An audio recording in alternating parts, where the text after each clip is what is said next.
their experience in working with the Abaca Composite. Just like what Dr. Mali said, yung mga hiniraman nila ng mga molds para po dun sa paggawa nila ng boat. Siyempre, hindi naman po DOST lahat po yung nag-come about para mabuo yung proyekto. So now we will hear from Ms. Marilyn Ong, the chairman and the CEO of Stoneworks Specialist, to give us her experiences in working with Abaca reinforced fiber composite. A warm round of applause. Good morning. I'll make it very short, but just to give you an idea of what we do, we are basically into composite. So we started, that's why we're called Stoneworks, because when we started, we were, when you put 2 or 3 materials together and form a new product, it's called composite. The first item that we produced was solid surface. I'm sure you're quite aware. In the beginning, when we started 22 years ago, it was not yet popular. But in America, it was very popular. You go to all the toilets, well, they used to call it synthetic marble, but they didn't want to use the name synthetic because it sounded fake, So they came up with but now they call it solid surface. And that's how we started. And one thing led to another. Our clients started asking us if we knew how to do fiberglass, because we were supplying the likes of the developers like Mega World, Ayala, and all these companies. And they needed fiberglass. And at that time, our molds were made of fiberglass, which we imported from the States. But unfortunately, the Philippines had no standard. In America, everything is standardized. Your toilet, your bathroom, it's all standard. Here, we make our own sizes. So, so we said, how can we do this? So we have to make our own mold. That's how we started doing fiberglass. Now, I'm looking at it from a point of view of a businessman. I mean, I admire the government endeavor to do a lot of studies and to come up with new product researches, which of course we need. No? In fact, that's how businesses are born. It starts with the research, and then it becomes a reality. The first thing when Dr. Marisa approached us and asked me to assist in this program of building Abaca fiber reinforced foam. I mean, we were very interested because right now, all our materials are all imported. And many, many years ago, we wanted to look for alternative products. In fact, we even approached the coconut industry using coconut wire. I'm sure you're all experts in materials. But it did not work because the absorption level of the coconut wire is so much that it becomes very expensive. Maybe the coconut wire is very cheap, but the resin is very expensive. So we sort of, stopped with pursuing that idea because we wanted to come up, in the beginning when we started the company in 1997. That was the Asian crisis. That was the worst of time to do business. But then, so we had to find ways of what is a cheaper alternative.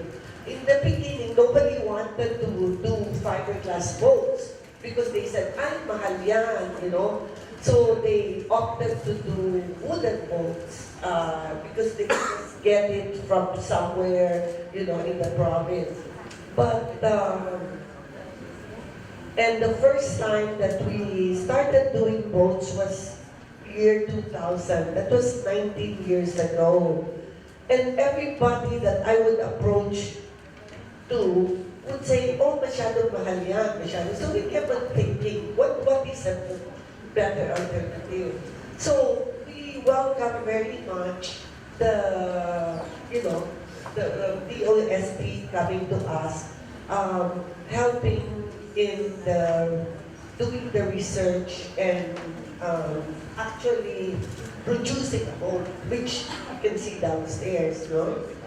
But the question I always ask Marisa is, magkano ba yan? Because, Abaca, because I don't know, they supply us the materials and we sort of help them build the boat.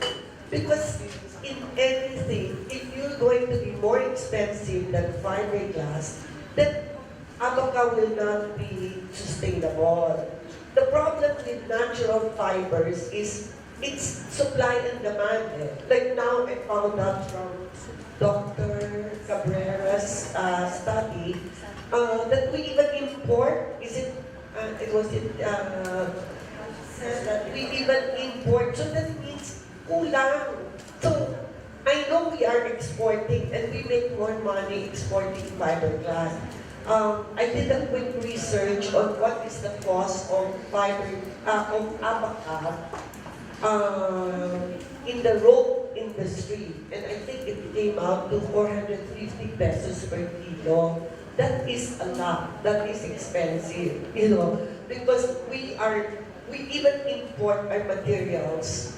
Of course, if you buy it in the local market, maybe fiberglass is around less than 120 or 125 pesos.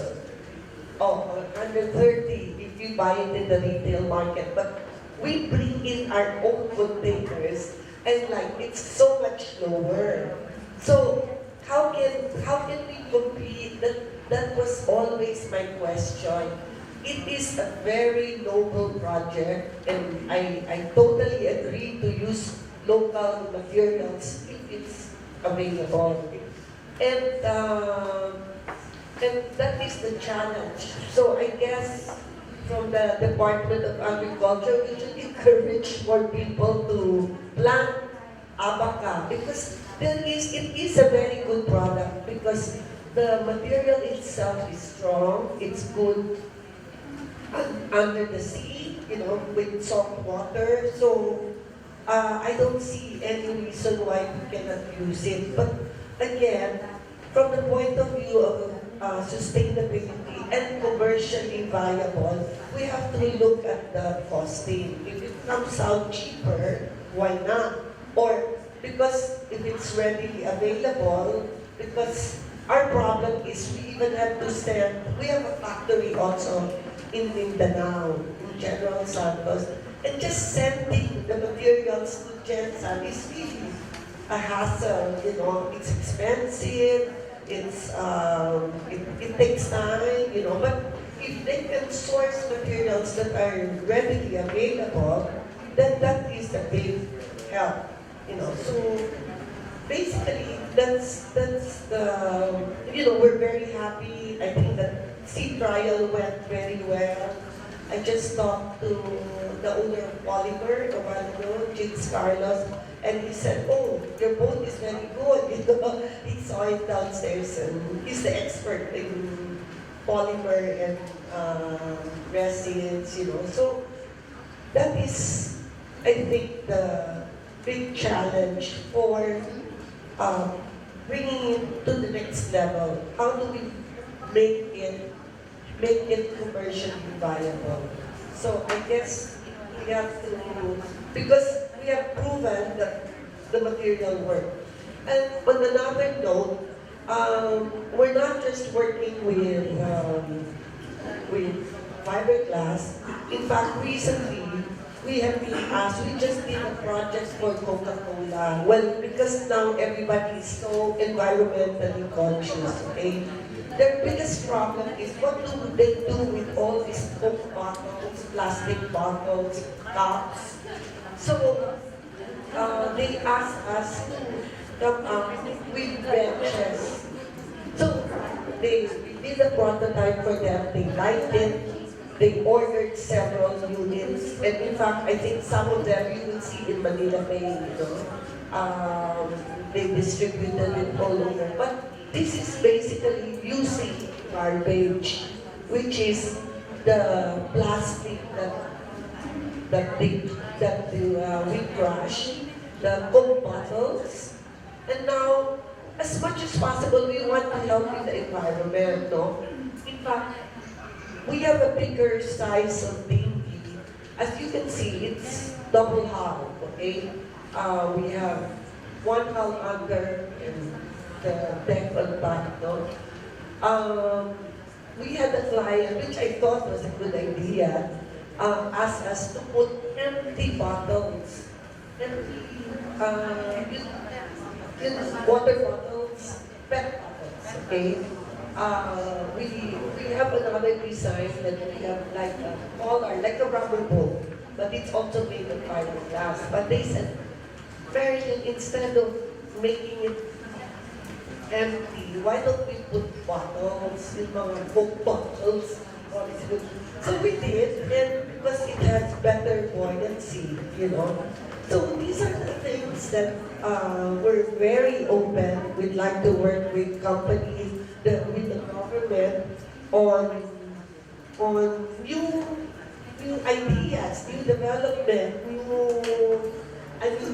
what do we do with like literally garbage, and we're able to turn it around and in fact, what we do with our own waste, the fiberglass, we chop them to pieces and we mix it with cement and make it into flooring or pavements because it becomes much stronger also. And also, it's a good way to dispose all these non-degradable materials.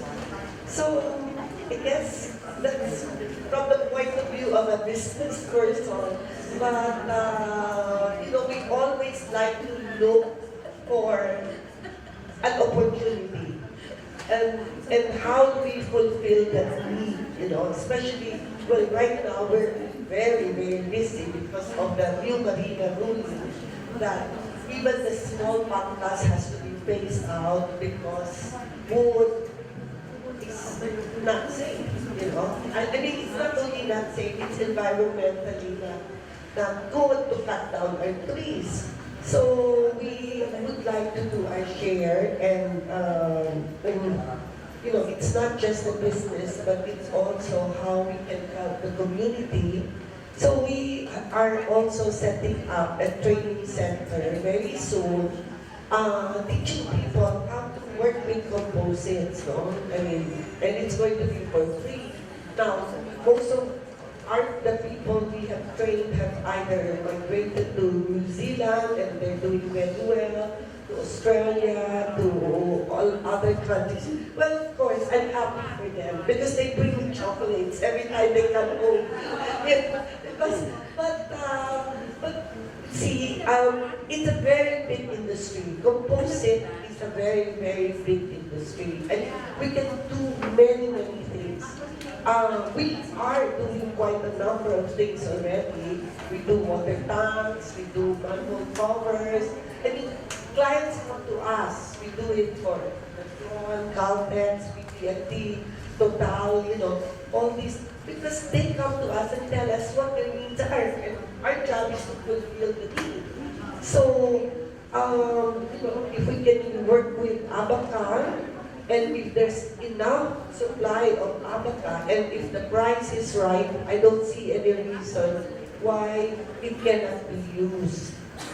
So, thank you so much. I hope I didn't bore you.